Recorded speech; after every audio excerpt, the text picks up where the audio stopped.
firman-Mu yang memerdekakan setiap kehidupan kami. Kami mau duduk diam dan terima firman Tuhan dalam nama Yesus. Haleluya. Amin. Puji Tuhan. Silakan duduk Bapak Ibu Saudara yang dikasihi Tuhan.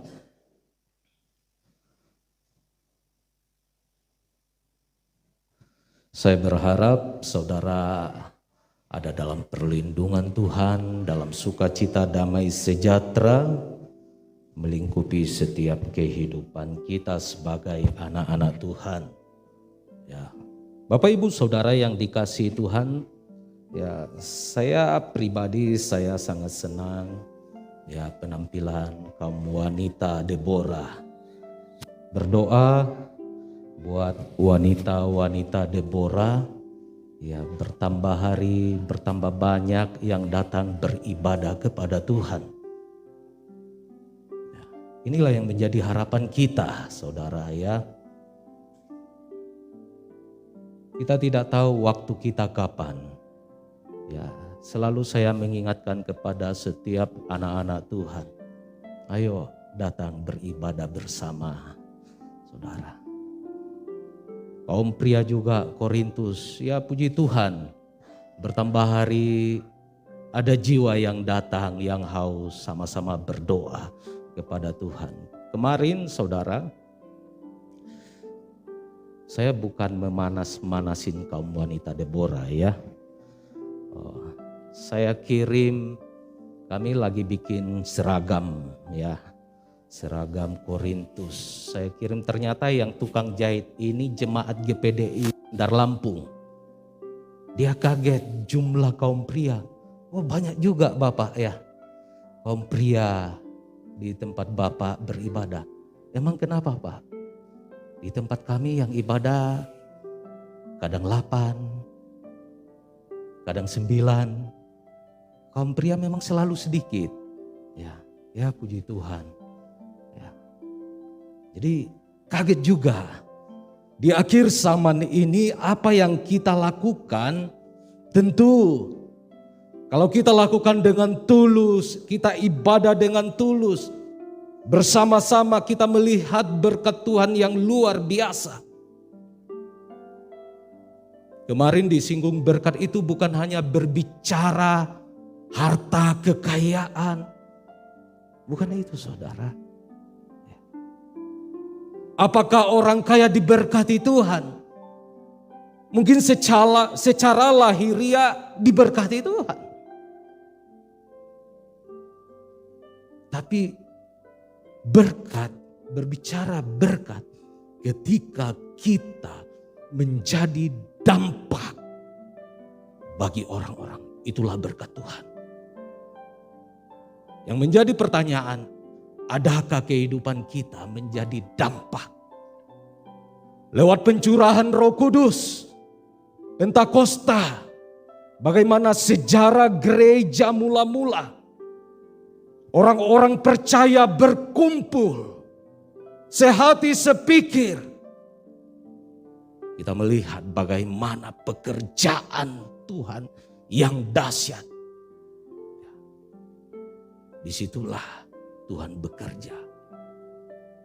Jadi saya mengingatkan kepada kita semua, bukan hanya gereja mula-mula yang diurapi Tuhan, yang dilawat Tuhan. Tapi kita yang hidup di akhir zaman dalam kita beribadah. Saya percaya apa yang terjadi di 2000 tahun yang lalu akan terjadi di akhir zaman ini. Ini yang menjadi doa kita saudara. Ada banyak perpecahan gereja hanya karena mengartikan peran Roh Kudus. Tidak sedikit gereja pecah karena apa? Pelajaran tentang Roh Kudus ini. Dan tidak sedikit gereja bahasa roh itu diajarkan. Harus begini, harus begini. Tidak saudara, kalau kita melihat kisah para rasul pasal yang kedua sampai seterusnya. Bukan diajarkan bahasa roh.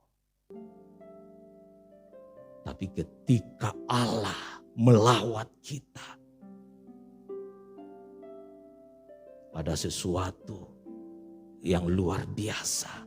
Mungkin kita tidak sadar apa yang kita katakan.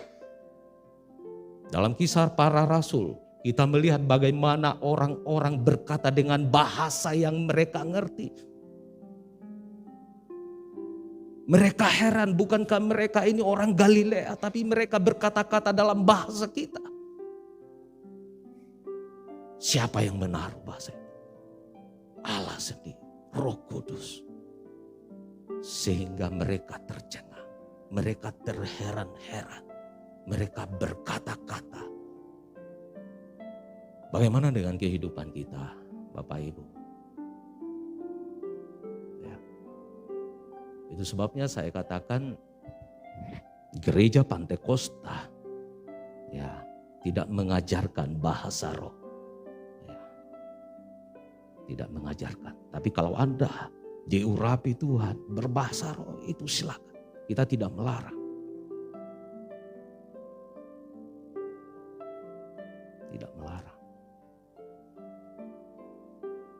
Tapi karena banyak orang melatakan, kalau tidak pakai bahasa roh itu tidak abdol.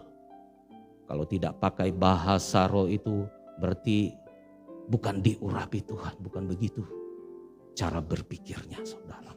Kalau kita melihat Korintus, Rasul Paulus katakan, dalam pertemuan ibadah aku lebih suka berkata-kata yang bisa dimengerti orang daripada aku berkata bahasa roh orang yang tidak mengerti.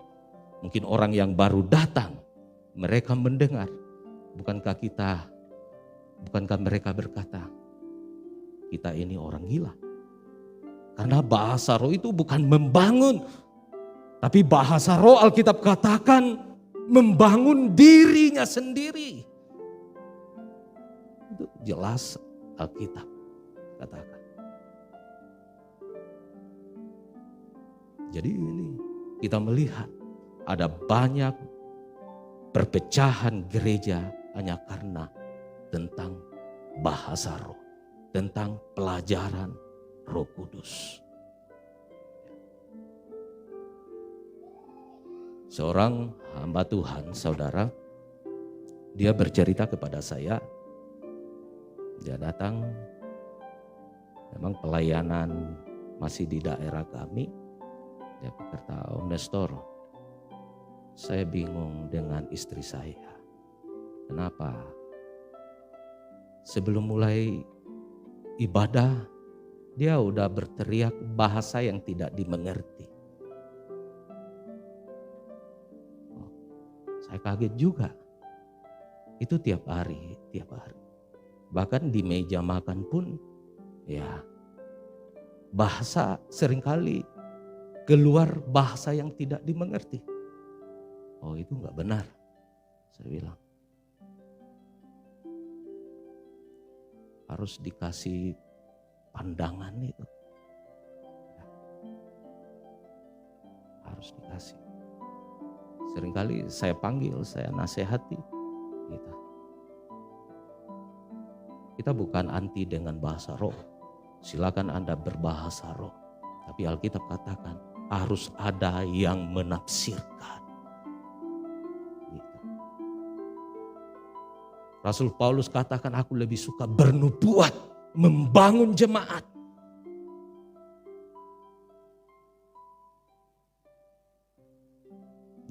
Daripada bahasa yang tidak dimengerti jemaat dan bingung. Jelas kita nggak usah mungkin khotbahkan 1 Korintus, saudara bisa lihat di situ bagaimana Rasul Paulus mengingatkan kita. Bapak Ibu Saudara yang dikasihi Tuhan, inilah gereja mula-mula. Bagaimana orang-orang percaya sehati berkumpul. Ada sesuatu yang luar biasa yang menggoncangkan tempat itu. Dan seterusnya kalau kita melihat pelayanan pekerjaan Tuhan. Ya, berkembang luar biasa.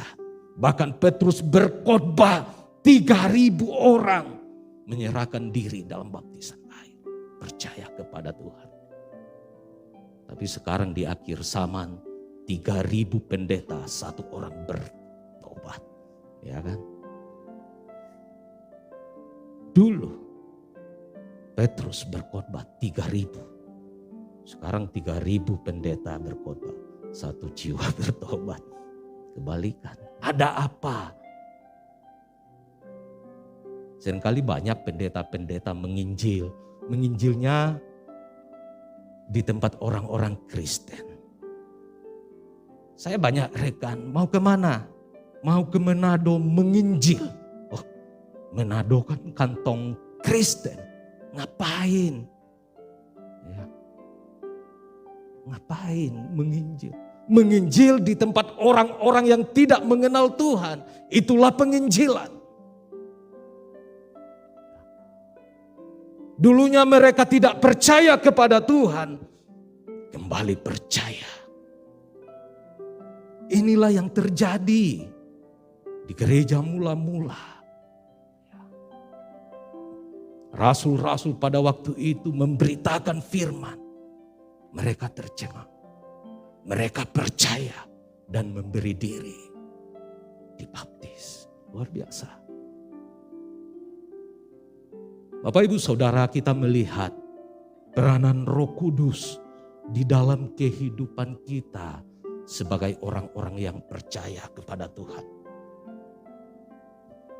Dalam Efesus pasal yang pertama. Efesus pasal yang pertama ayat yang ke-13. Di situ, tapi saya baca ayat yang ketiga sampai ayat yang ke-13 sebagai ayat pokok kita. Kita bergantian baca ayat ini, saudara. Saya baca ayat yang ketiga, saudara ayat yang keempat bergantian. Nanti ayat yang ke-13 kita baca sama-sama. Kekayaan orang-orang yang terpilih. Terpujilah Allah dan Bapa Tuhan kita Yesus Kristus, yang dalam Kristus telah mengaruniakan kepada kita segala berkat rohani di dalam sorga.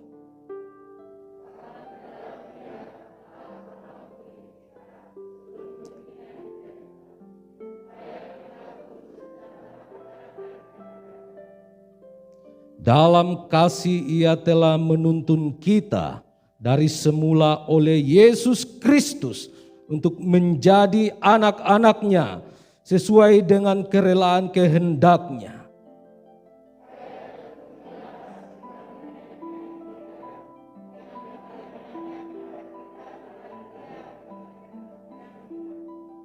Sebab di dalam Dia dan oleh darah-Nya kita beroleh penebusan, yaitu pengampunan dosa menurut kekayaan kasih karunia-Nya.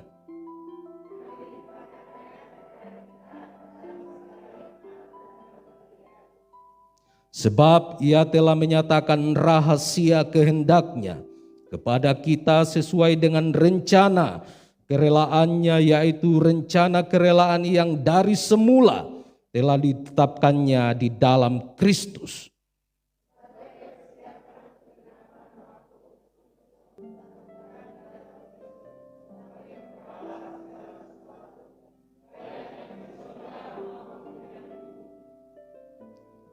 Aku katakan di dalam Kristus, karena di dalam Dialah kami mendapat bagian yang dijanjikan. Kami yang dari semula ditentukan untuk menerima bagian itu sesuai dengan maksud Allah yang di dalam segala sesuatu bekerja menurut keputusan kehendak-Nya.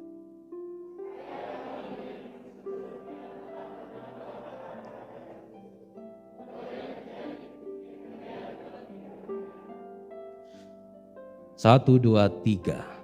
Di dalam Dia kamu juga, karena kamu telah mendengar firman kebenaran, yaitu Injil keselamatanmu, di dalam Dia kamu juga ketika kamu percaya dimateraikan dengan Roh Kudus yang dijanjikannya itu. Puji Tuhan. Bapak Ibu Saudara yang dikasihi Tuhan, kalau kita melihat perikopnya di situ dikatakan bahwa kekayaan orang-orang yang dipilih Tuhan. Bagaimana Rasul Paulus kembali meneguhkan iman percaya jemaat yang ada di Efesus. Betapa kayanya Allah kita.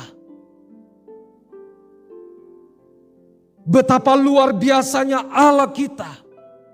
Kaya di sini bukan berbicara dengan harta, kekayaan, uang yang banyak, tidak.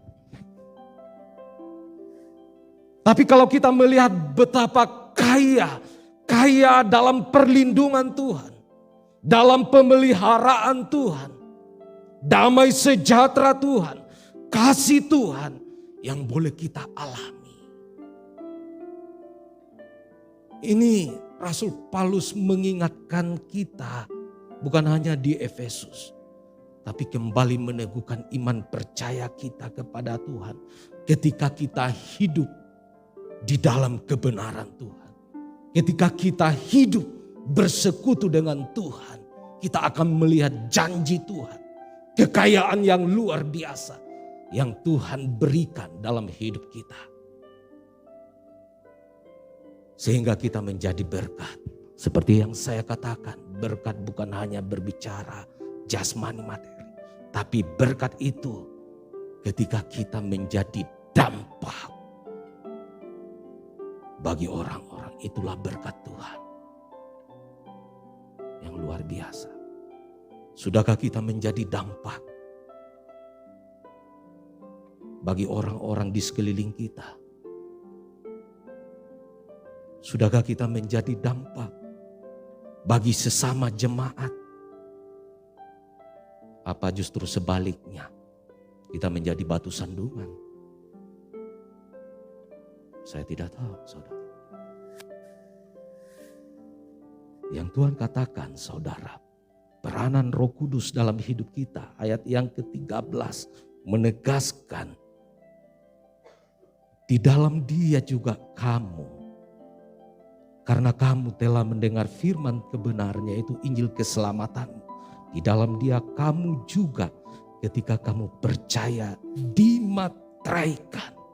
Jadi beberapa kebenaran tentang peranan Roh Kudus dalam kehidupan orang yang percaya. Yang pertama kita melihat Roh Kudus adalah materai bagi orang percaya. Luar biasa. Jadi Roh Kudus adalah Roh Allah sendiri yang disebut sebagai penolong, penghibur bagi setiap kita. Dia akan memimpin kita dalam kebenaran. Dia adalah materai bagi setiap kita yang ada pada saat ini. Jelas dikatakan Bapak Ibu, materai ini artinya memberi tanda, ya, melekatkan, mencap, menegaskan tentang hak milik atau kepemilikan. Jadi banggalah kita diberi tanda hak miliknya Allah telah dimateraikan. Tidak ada yang bisa menggugat. Saudara, kalau kita ada perjanjian pembelian tanah, ya tentu ada materai di situ, tanda tangan. Itu sudah kekuatan hukumnya sah, tidak bisa digugat. Begitu juga kehidupan kita ini sudah dimateraikan. Setiap kita percaya menjadi miliknya Tuhan. Tapi seringkali kita tidak sadar bahwa kita ini adalah miliknya Tuhan. Seringkali kehidupan kita melakukan hal-hal yang menyakiti hati Tuhan. Lewat tingkah laku kita, lewat perilaku kita, sikap kita menyakiti hati Tuhan. Padahal Tuhan katakan sudah dimateraikan dengan Roh Kudus yang sudah dijanjikan, yang kita nantikan. Kita memperingati saja saudara hari Pentakosta, pencurahan Roh Kudus. Sudah terjadi 2000 tahun yang lalu. Dia tetap ada bersama kita. Dia tetap memimpin, menuntun setiap kita. Itu sebabnya Roh Kudus menendai kita. Sehingga kuasa si jahat tidak dapat menguasai kita dan merebut kita menjadi miliknya. Karena kita sudah dimateraikan. 2 Korintus 1 ayat 22. Coba kita lihat.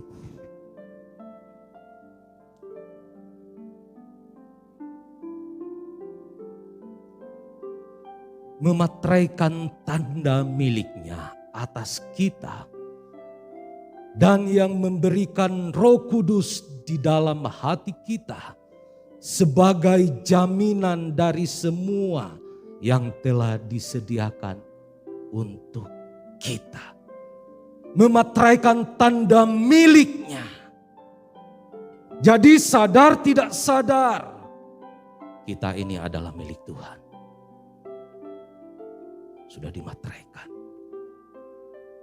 Ada jaminan yang luar biasa yang Tuhan berikan dalam hidup kita.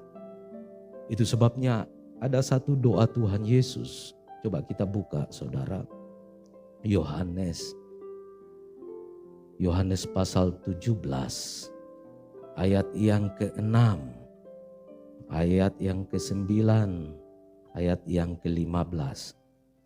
Kita akan baca ayat ini. Aku telah menyatakan namamu kepada semua orang yang engkau berikan kepadaku dari dunia. Mereka itu milikmu dan engkau telah memberikan mereka kepadaku dan mereka telah menuruti firman-Ku. Ayat yang ke-9.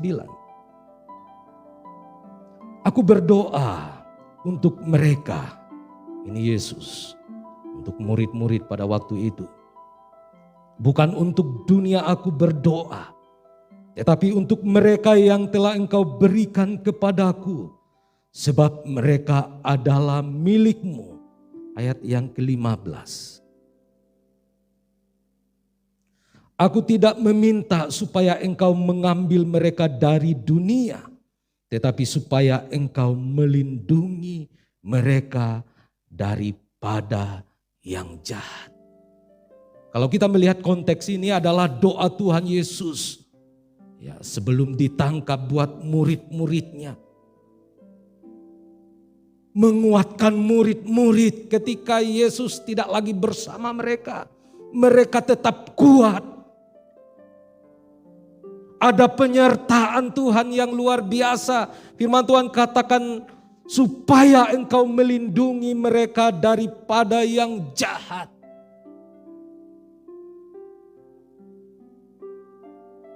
Kita sudah dimateraikan. Kuasa kegelapan, kuasa si jahat tidak bisa berbuat apa-apa untuk kehidupan kita. Itu sebabnya yang menjadi pertanyaan pada pagi hari ini. Adakah kita percaya kepada Tuhan?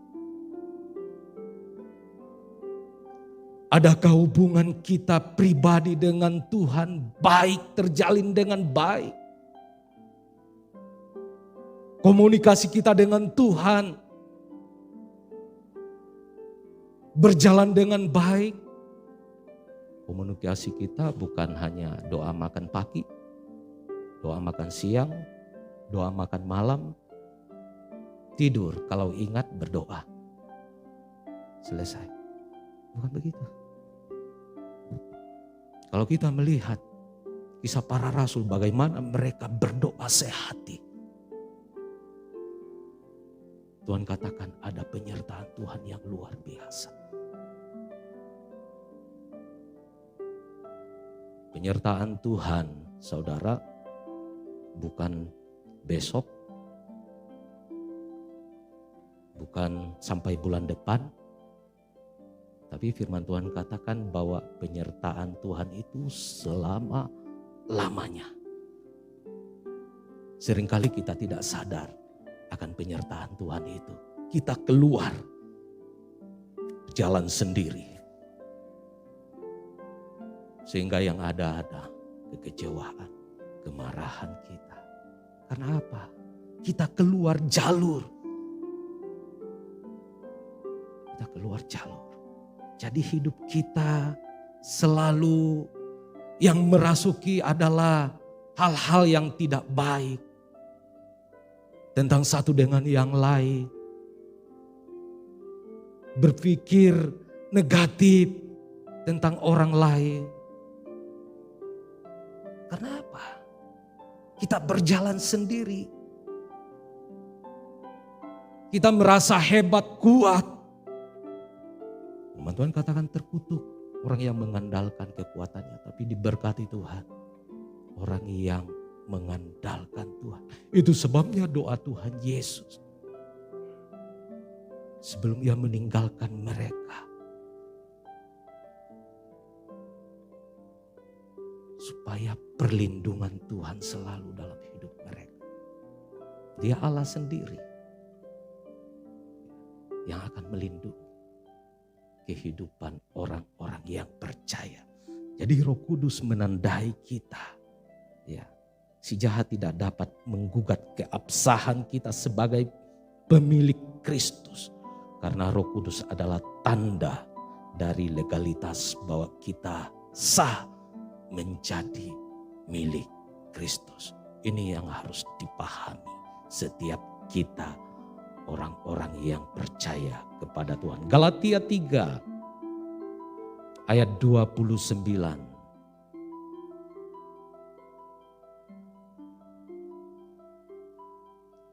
Dan jikalau kamu adalah milik Kristus, maka kamu juga adalah keturunan Abraham dan berhak menerima janji Allah. Kalau kita milik Kristus, milik kepunyaan Allah yang dahsyat, yang mempunyai kehidupan, di situ dikatakan berhak menerima janji Allah. Apa janji Allah dalam kehidupan kita? Janji Allah, aku akan menyertai kamu sampai akhir zaman. Ini janji Tuhan. Jangan keluar dari penyertaan Tuhan, saudara. Jangan berjalan sendiri. Kalau saudara berjalan sendiri, saudara akan capek, lelah, letih, lesu, tidak ada kekuatan. Tapi kalau kita berjalan sendiri, biarpun kita capek, lelah, ada kekuatan baru yang Tuhan berikan dalam hidup kita. Roh Kudus yang akan memimpin kita, yang akan menuntun kita. Ya. Bagaimana rasul-rasul, Tuhan sertai mereka. Mereka menginjil kemana-mana. Mereka kuat luar biasa.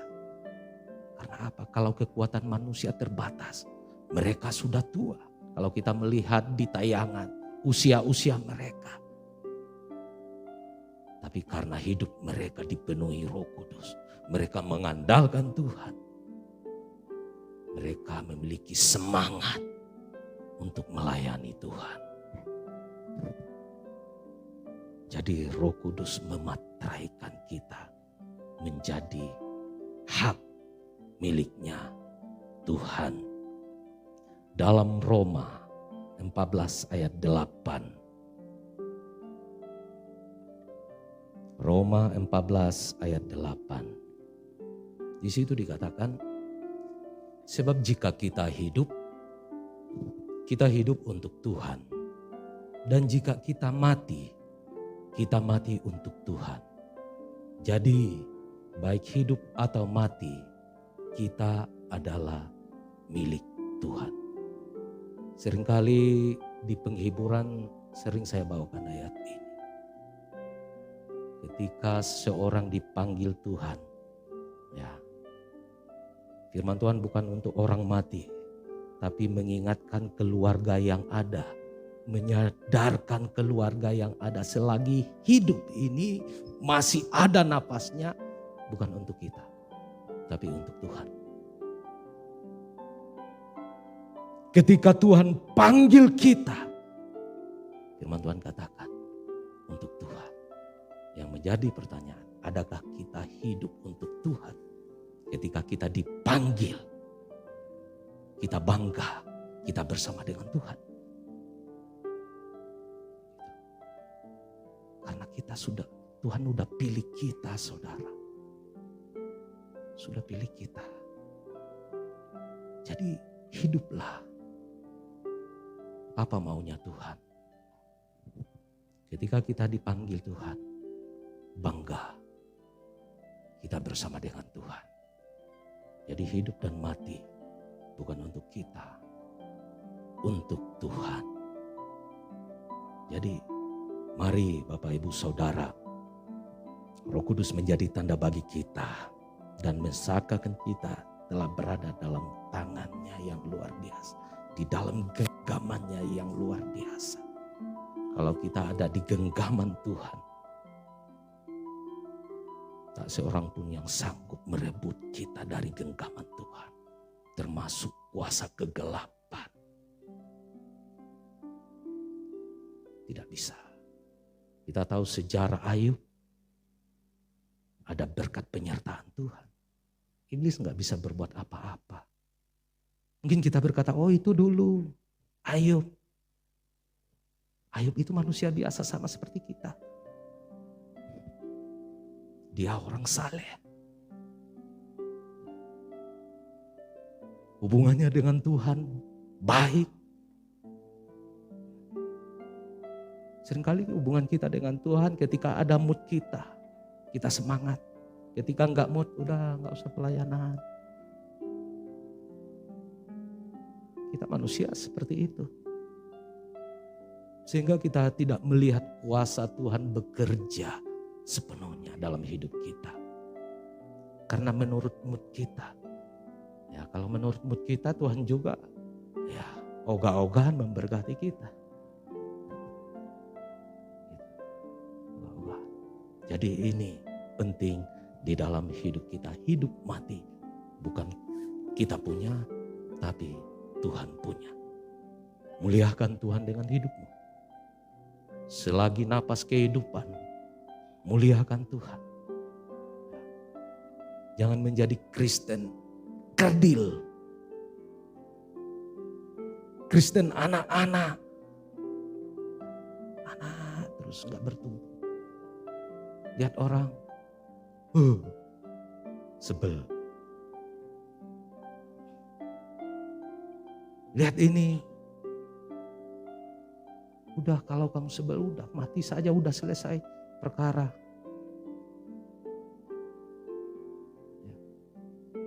Kita semua benci, lihat ini kita benci, lihat ini kita benci. Tapi tiap minggu ada di dalam gereja. Senin sampai Sabtu. Bukan menjadi berkat tapi menjadi batu sandungan. Minggu. Kita memuji Tuhan. Bukan begitu saudara. Cara ikut Tuhan tidak seperti itu. Kita harus merubah cara pandang kita, cara berpikir kita tentang Tuhan. Tuhan itu dahsyat, iya betul. Tuhan itu memberkati, betul. Tuhan itu melindungi, betul. Kalau kita ada di dalam Tuhan, kita akan melihat itu. Roh Kudus yang akan menuntun kita, memimpin kita. Itu sebabnya andalkan Tuhan dalam hidupmu. Kita menyadari kita sudah menjadi milik Tuhan. Dimateraikan, tidak ada yang mengganggu gugat keabsahan kita sebagai hak miliknya Tuhan.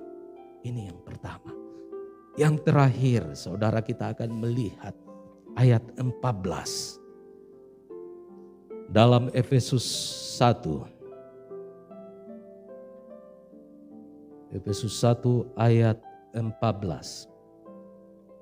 Di situ dikatakan, dan Roh Kudus itu adalah jaminan bagian kita sampai kita memperoleh seluruhnya, yaitu penebusan yang menjadikan kita milik Allah untuk memuji kemuliaannya.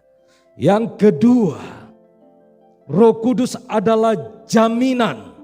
Jadi Tuhan Yesus memberikan keselamatan kepada setiap orang yang percaya kepadanya. Roh Kudus adalah jaminan untuk kita memperoleh seluruh berkat dari karya penebusan. Sudah dijamin Tuhan. Ada jaminan yang luar biasa. Menjamin hidup kita dalam Roma 8 ayat 16-17. Coba kita baca ayat ini.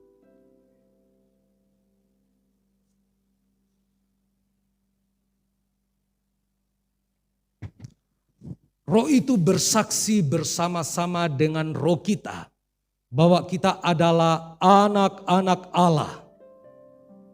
Dan jika kita adalah anak, maka kita juga adalah ahli waris.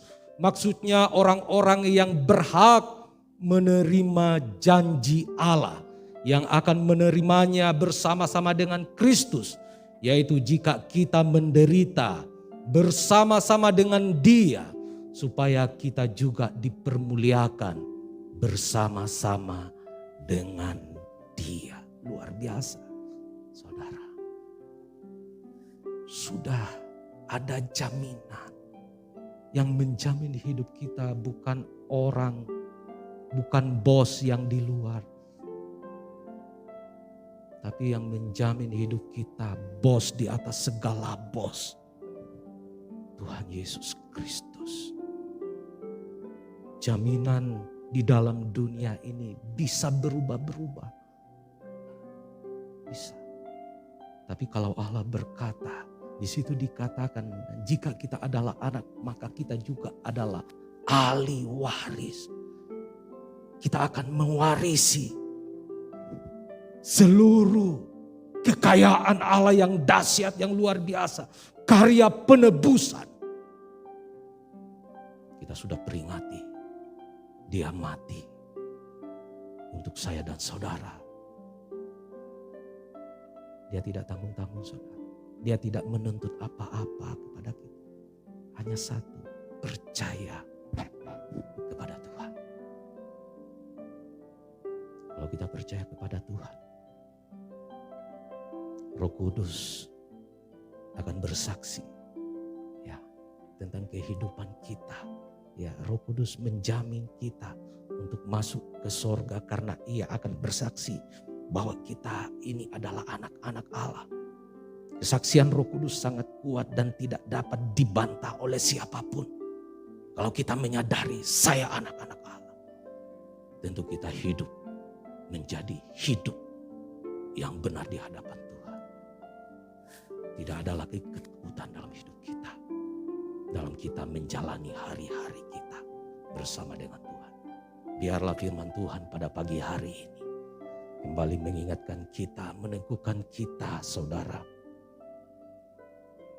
Rasul Paulus mengingatkan jemaat di Efesus betapa kayanya Tuhan.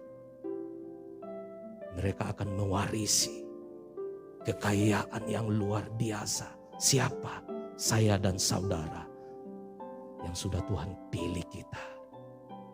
Banggalah, kita sudah dipilih Tuhan. Banggalah menjadi orang-orang percaya. Karena ada jaminan bagi orang-orang percaya. Bagi saya dan saudara. Puji Tuhan.